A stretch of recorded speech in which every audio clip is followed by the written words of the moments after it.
الحمد لله نحمده ونستعينه ونستغفره ونؤمن به ونتوكل عليه ونعوذ بالله من شرور أنفسنا ومن سيئات أعمالنا من يهده الله فلا مضل له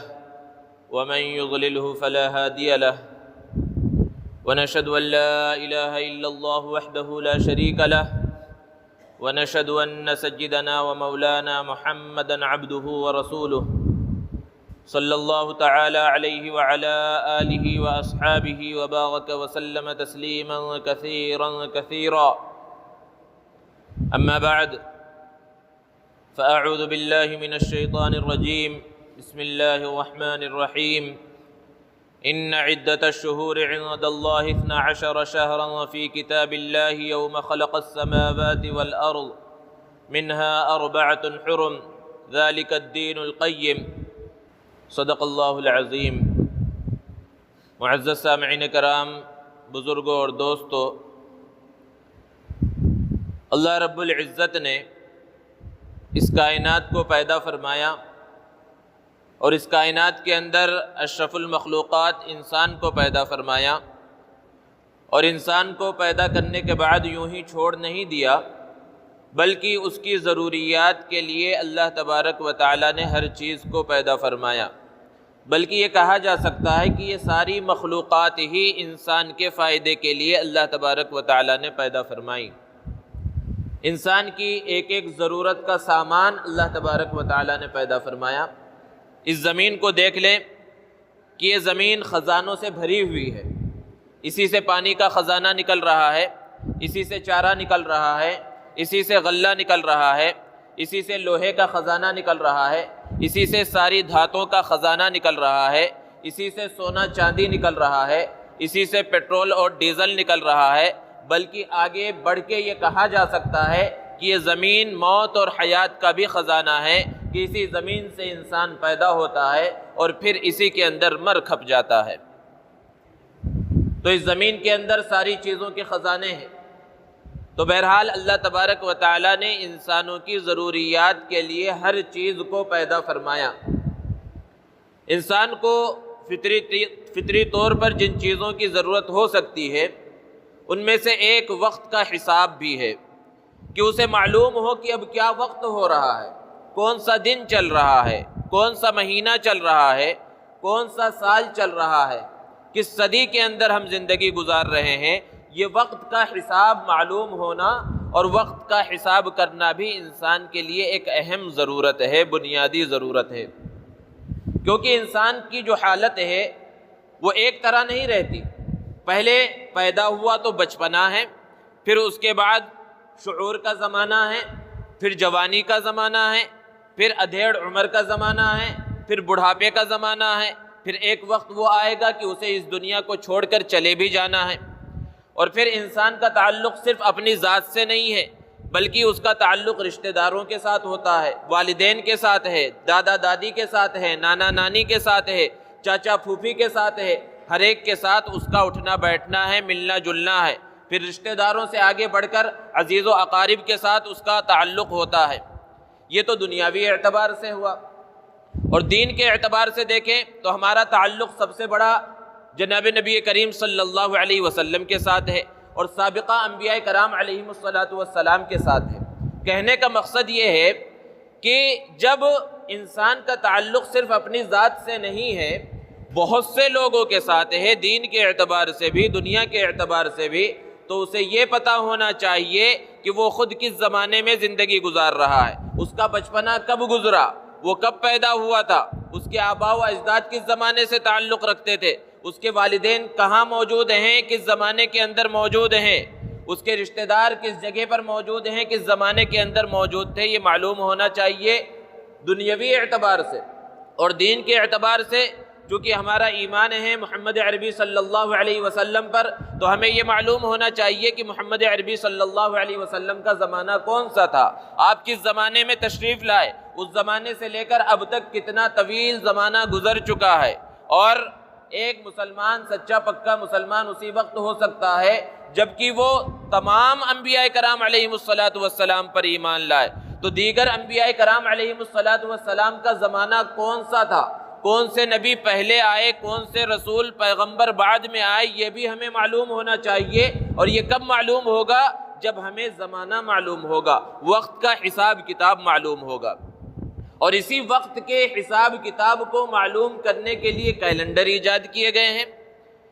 جسے عربی میں تقویم کہا جاتا ہے۔ اور یہ تقویم اور کیلنڈر کئی طرح کے ہیں۔ بعض کیلنڈر وہ ہیں جو سورج کے حساب سے چلتے ہیں، بعض وہ ہیں جو چاند کے حساب سے چلتے ہیں، بعض وہ ہیں جو ستاروں کے حساب سے چلتے ہیں، جنہیں نجومی کیلنڈر کہا جاتا ہے۔ لیکن دنیا میں اس پر زیادہ عمل نہیں ہے اور اس کا وجود باقی نہیں رہا۔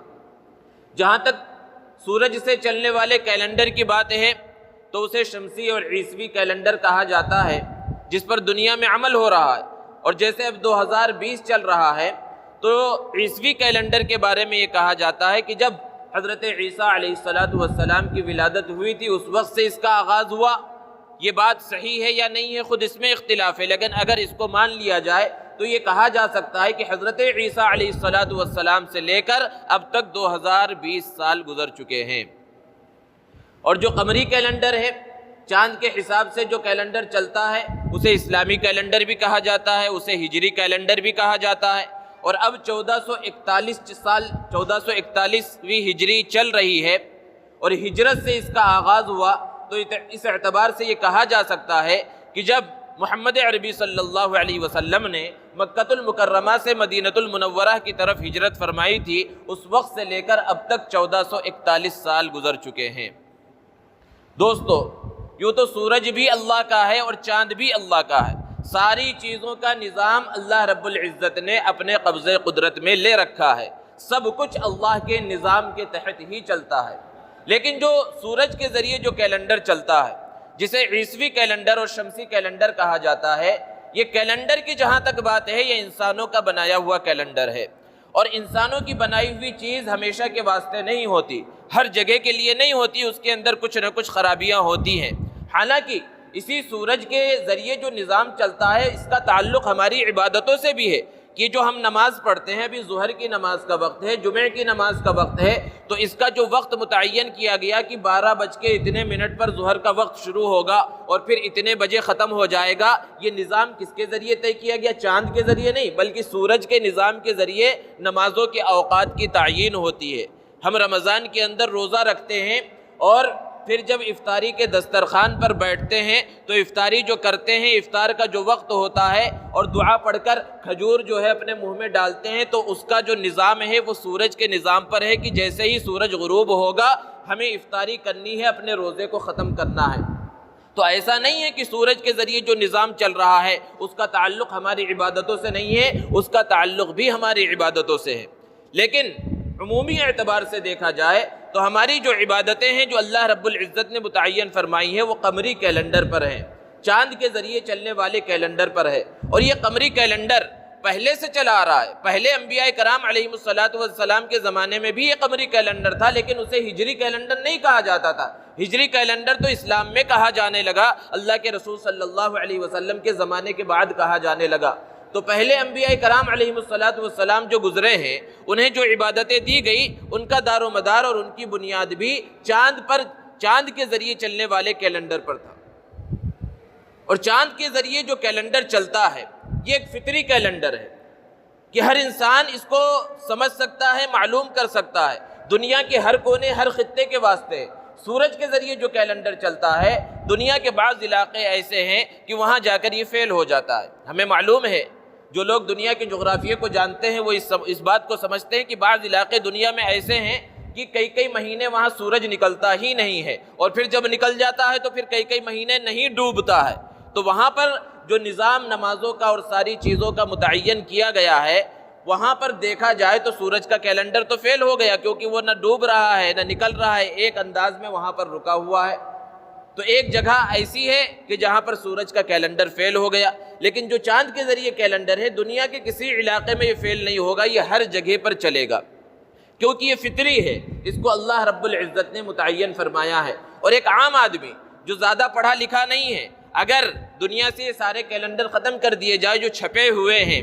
تو پھر سورج کا جو کیلنڈر ہے کہ ابھی کون سا مہینہ چل رہا ہے، فروری چل رہا ہے، مارچ چل رہا ہے، اگر لوگوں کے سامنے، لوگوں کے ہاتھ میں گھڑیاں نہ ہو، موبائل نہ ہو اور یہ چھپے ہوئے کیلنڈر نہ ہو تو وہ بہت مشکل ہے کہ بتا پائیں کون سا مہینہ ہے اور کون سی تاریخ چل رہی ہے، کیونکہ سورج کو دیکھ کر ہم اندازہ نہیں لگا سکتے کہ کون سی تاریخ چل رہی ہے، فروری کی کون سی تاریخ ہے، مارچ کی کون سی تاریخ ہے، سورج کو دیکھ کر ہمیں پتہ نہیں چلے گا۔ لیکن ایک ان پڑھ آدمی جو زیادہ علم نہیں رکھتا،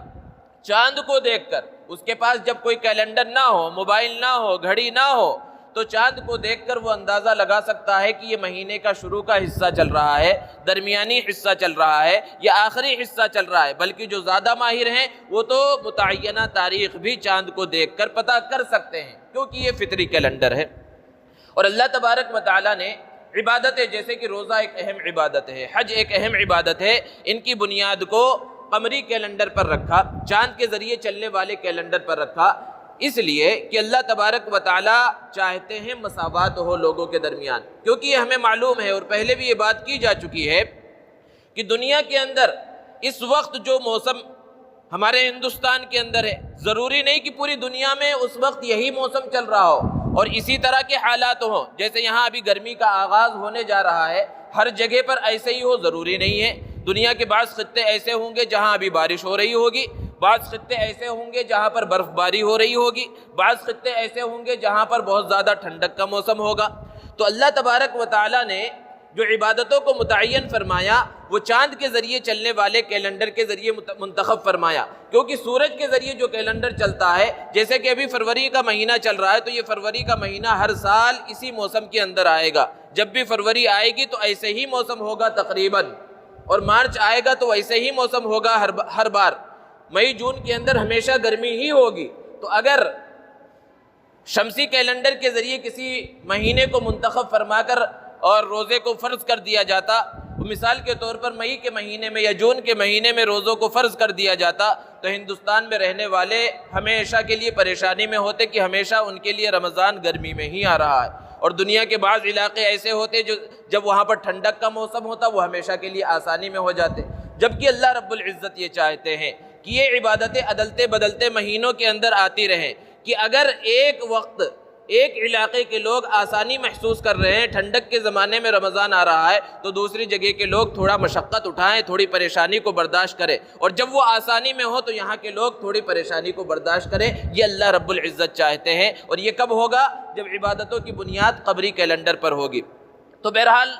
یہ کیلنڈروں کی مختصر سی تاریخ ہے کہ بعض شمسی کیلنڈر ہیں اور بعض وہ ہیں جو چاند کے ذریعے چلتے ہیں، لیکن جو زیادہ مشہور ہوئے وہ ایک سورج پر چلنے والے کیلنڈر میں عیسوی کیلنڈر، اور چاند کے ذریعے چلنے والے کیلنڈروں میں ہجری کیلنڈر، یہ زیادہ مشہور ہوا۔ دوستو، اللہ تبارک و تعالیٰ نے اس تقویم کا اور اس کیلنڈر کا تذکرہ قرآن مجید میں فرمایا، ارشاد فرمایا ان عدت الشہور عند اللہ 12 شہرا،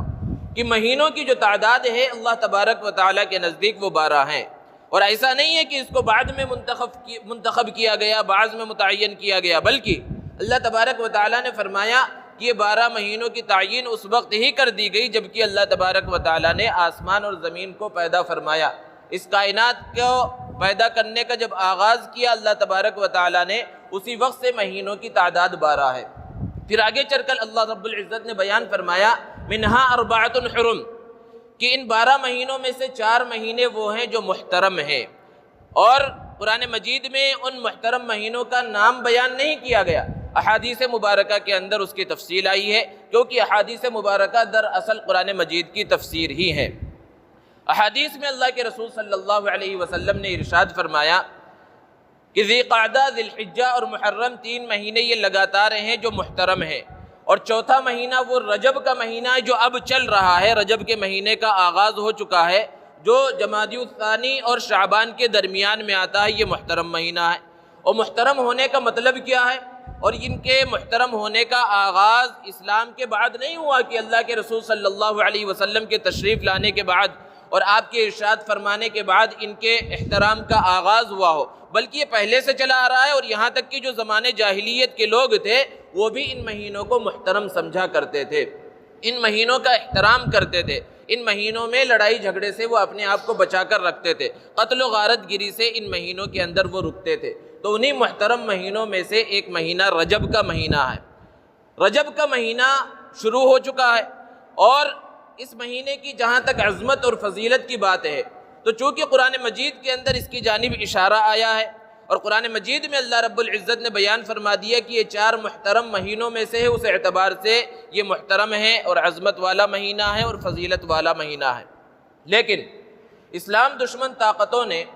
اسلام کی شبیہ کو خراب کرنے کے واسطے اور مسلمانوں میں باطل عقائد اور باطل نظریات کو بٹھانے کے واسطے جہاں بہت سی کوششیں کی، وہیں ان کوششوں میں سے بعض وہ کوششیں بھی ہیں، وہ محنتیں بھی ہیں باطل طاقتوں کی جانب سے جو مہینوں کے نام سے ایجاد کی گئی، کہ مہینوں کے نام سے بہت سے خرافات ایجاد کی گئی، جیسے کہ ابھی سفر کا مہینہ گزرا تھا، اس کے اندر بہت سے خرافات تھی جس کو بیان کیا گیا اور آپ حضرات جانتے ہیں۔ اسی طرح رجب کا مہینہ بھی ایسا مہینہ ہے جس کے نام پر بہت ساری خرافات کا ایجاد کیا گیا، بہت سے اس مہینے کے وہ فضائل بیان کیے گئے جو فضائل پیارے آقا صلی اللہ علیہ وسلم نے اپنی زبان مبارک سے نہیں بیان فرمائے۔ جیسے کہ جب رجب کے مہینے کا آغاز ہونے لگتا ہے تو لوگ بیان کرتے ہیں، اور اب چونکہ سوشل میڈیا کا دور ہے، میسج اس طرح فارورڈ کیے جاتے ہیں، ایک دوسرے کو بھیجے جاتے ہیں کہ پیارے آقا محمد عربی صلی اللہ علیہ وسلم نے بیان فرمایا کہ جو کسی کو رجب کے مہینے کی مبارکباد دے اس کے لیے جنت واجب ہو گئی۔ اسی طرح محرم کے بارے میں بھی اس طرح کی باتیں کہی جاتی ہیں، اور پھر رمضان کا مہینہ آنے والا ہے، رمضان کے مہینے کے بارے میں خاص طور پر یہ کہا جاتا ہے کہ جو رمضان کے مہینے کی سب سے پہلے مبارکباد دے اس کے لیے جنت واجب ہو چکی۔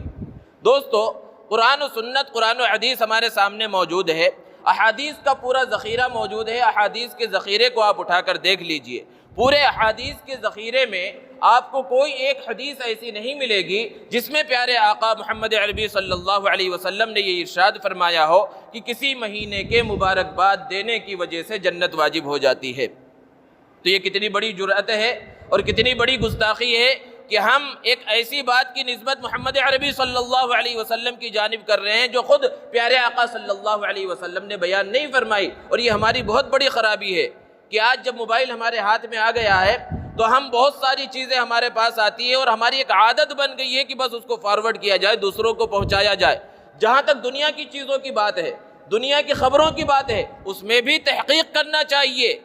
بغیر تحقیق کے کوئی جھوٹی بات، کوئی غلط بات آگے نہیں بھیجنی چاہیے، لیکن جب دین کا معاملہ آ جائے تو اس میں تو اور زیادہ تحقیق کی ضرورت ہے۔ لیکن ہمارا حال الٹا ہو گیا کہ کوئی بھی میسج ایسا ملتا ہے جس میں اللہ رسول کا نام دکھ گیا، بسم اللہ شروع میں لکھا ہوا ہے، تو بہت سے تو وہ ہیں جو اس کو پڑھنا بھی مناسب نہیں سمجھتے، اور یہ سمجھتے ہم پڑھے نہ پڑھے دوسرے لوگ ضرور پڑھے، اور بغیر پڑھے چونکہ یہ ایک اسلامی میسج ہے ہزاروں لوگوں کو آگے بھیج دیتے ہیں۔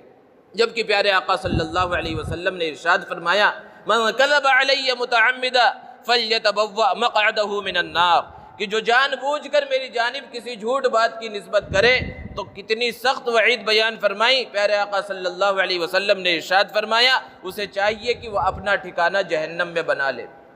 اب اس سے بڑی وعید اور اس سے سخت وعید اور کیا ہوگی جو نبی کریم صلی اللہ علیہ وسلم نے بیان فرمائی۔ تو بہرحال رجب کے مہینے کی فضیلت اس اعتبار سے بے شک ہے کہ یہ محترم مہینوں میں ہے، لیکن اللہ کے رسول صلی اللہ علیہ وسلم نے الگ سے کوئی خاص فضیلت کہ پہلی تاریخ کی یہ فضیلت ہے اور فلاں تاریخ کی رجب کے مہینے کی یہ فضیلت ہے، اس طرح الگ سے فضائل اللہ کے رسول صلی اللہ علیہ وسلم نے نہیں بیان فرمائے۔ احادیث میں ہمیں یہ بات ضرور ملتی ہے کہ جب رجب کے مہینے کا آغاز ہوتا تو محمد عربی صلی اللہ علیہ وسلم یہ دعا فرماتے، اللہم بارک لنا فی رجب و شعبان وبلغنا رمضان،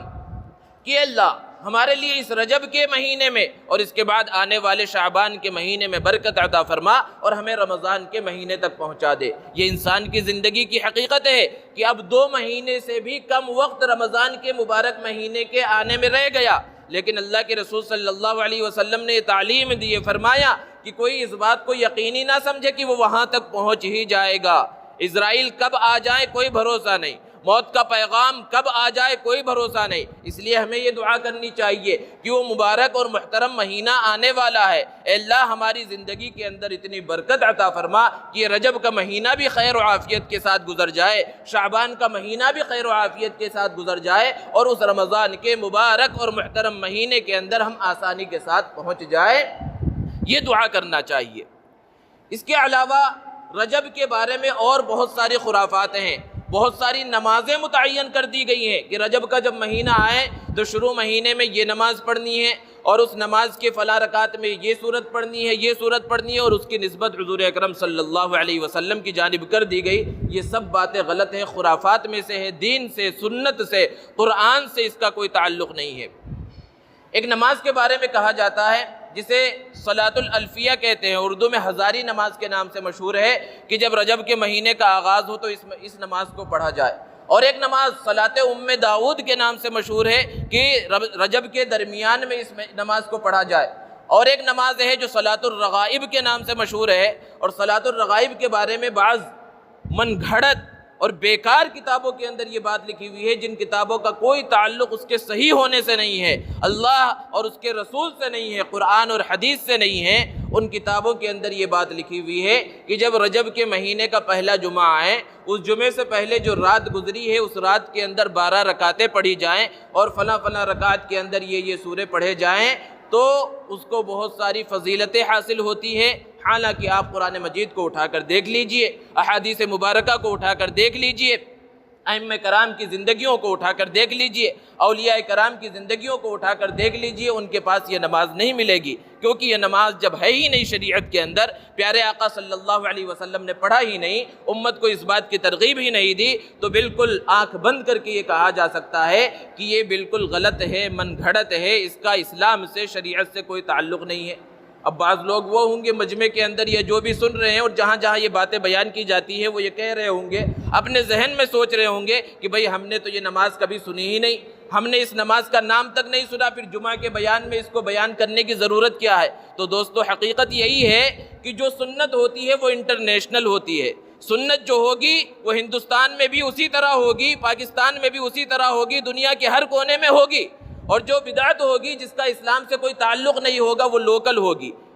حیدرآباد کے اندر کچھ خرافات پائی جائیں گی دین کے نام پر، تو بازو پڑوس صوبے والوں کو اس کا پتہ نہیں ہوگا۔ مہاراشٹر میں بعض خرافات ہوں گی، تلنگانہ والوں کو پتہ نہیں ہوگا، یو پی کے اندر بعض چیزیں ہوں گی، مہاراشٹر والوں کو اس کا پتہ نہیں ہوگا۔ یہ کیوں؟ کیونکہ وہ دین نہیں ہے، اسلام نہیں ہے، سنت نہیں ہے۔ اور جو سنت ہوگی وہ دنیا کے اس کونے میں بھی اسی طرح ہوگی۔ ہم فجر کی 2 رکعت سنت پڑھتے ہیں، پوری دنیا کے لوگ اسی طرح پڑھتے ہیں، کیونکہ جو سنت ہے وہ انٹرنیشنل ہے، عالمی ہے، دنیا کے ہر کونے کے لیے ہے۔ اور جو بدعت ہے، جو کرتے ہیں انہیں معلوم ہے، اور جو نہیں کرتے انہوں نے نام بھی نہیں سنا ہوگا۔ تو بیان کرنے کا مقصد یہ ہے کہ جو کر رہے ہیں وہ اس بات کو چونکہ دین سمجھ کر کر رہے ہیں، تو دین سمجھ کر جو چیز کی جاتی ہے پھر اس سے توبہ کی توفیق بھی نہیں ملتی، کیونکہ اسے دین سمجھ کر کیا جا رہا ہے۔ تو ہمیں یہ بات معلوم ہونی چاہیے کہ اگر ہم کسی چیز کو دین سمجھ کر کر رہے ہیں تو کم سے کم اتنا تو معلوم ہو کہ دین کیا ہوتا ہے، جو قرآن میں بیان کیا گیا ہو، جو محمد عربی صلی اللہ علیہ وسلم نے بیان کیا ہو، جو صحابہ کرام کی زندگیوں میں رہا ہو، جس کو ائمہ کرام نے قرآن و سنت سے حل کر کے بیان کیا ہو، اولیاء اعظام کی زندگیوں کے اندر وہ رہا ہو۔ اگر کوئی ایسی چیز ہے جس کو نہ قرآن میں بیان کیا گیا، نہ حدیث مبارکہ کے اندر بیان کیا گیا، نہ صحابہ کرام کی زندگیوں میں وہ چیز ملتی ہے، نہ ائمہ کرام نے اس کو بیان کیا، نہ اولیاء اعظام کی تعلیمات کے اندر وہ چیز ملتی ہے، تو پھر ہمیں معلوم ہونا چاہیے کہ یہ چیز ایسی ہے جو من گھڑت ہے، اس کا اسلام سے کوئی تعلق نہیں ہے۔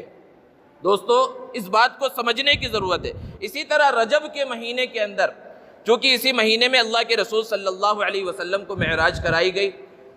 روایتوں سے پتہ چلتا ہے کہ 27ویں شب میں اللہ کے رسول صلی اللہ علیہ وسلم کو معراج پر بلایا گیا، تو اس رات کی بھی وہ عظمت اور فضیلت بیان کی جاتی ہے جو عظمت شب برات اور شب قدر کی ہے۔ حالانکہ اللہ کے رسول صلی اللہ علیہ وسلم نے ایسی کوئی عظمت اور فضیلت بیان نہیں فرمائی۔ اسی طرح جو 27واں دن آتا ہے، 27ویں رجب آتی ہے، اس کے روزے کی عظمت اور فضیلت بیان کی جاتی ہے۔ اس روزے کی بھی کوئی ایسی عظمت اور فضیلت نہیں ہے جیسے کہ عاشورہ کے روزے کی فضیلت اللہ کے رسول صلی اللہ علیہ وسلم نے بیان فرمائی۔ یوں تو روزہ کبھی بھی رکھا جا سکتا ہے، اور پھر رجب کا مہینہ محترم مہینوں میں ہے، اگر اس میں کوئی روزہ رکھے تو عام مہینوں کے مقابلے میں اللہ کی ذات سے امید ہے زیادہ ثواب ملے گا۔ لیکن یہ سمجھ کر رکھنا کہ اللہ کے رسول صلی اللہ علیہ وسلم نے اس کی فضیلت بیان فرمائی اور آپ نے بیان نہ فرمائی ہو تو وہ غلط ہو جائے گا۔ حضرت عمر رضی اللہ تعالیٰ عنہ کے زمانے میں انہیں پتہ چلا کہ کچھ لوگ ہیں جو خاص طور پر 27ویں رجب کا روزہ رکھتے ہیں تو وہ باہر نکلے، کیونکہ ان کے سامنے دین کا غلط کام ہوتا رہے اور وہ خاموش رہے، ایسا ہو نہیں سکتا تھا۔ تو جب لوگ پتہ چلا کہ فلاں فلاں نے روزہ رکھا ہے تو زبردستی ان سے کہا تم کھانا کھاؤ میرے سامنے، کیونکہ تم اسے دین سمجھ کر رکھ رہے ہو اور یہ سمجھ رہے ہو کہ اس دن خاص طور پر اس کی فضیلت بیان کی گئی ہے۔ جب اس کی فضیلت نہیں بیان کی گئی ہے تو روزہ توڑوا دیا۔ اس لیے نہیں توڑوایا کہ اس دن روزہ رکھنا حرام ہے، کوئی رکھنا چاہے اور عام دنوں کے اعتبار سے روزہ رکھے تو کوئی حرج نہیں، لیکن فضیلت سمجھ کر روزہ رکھنا درست نہیں۔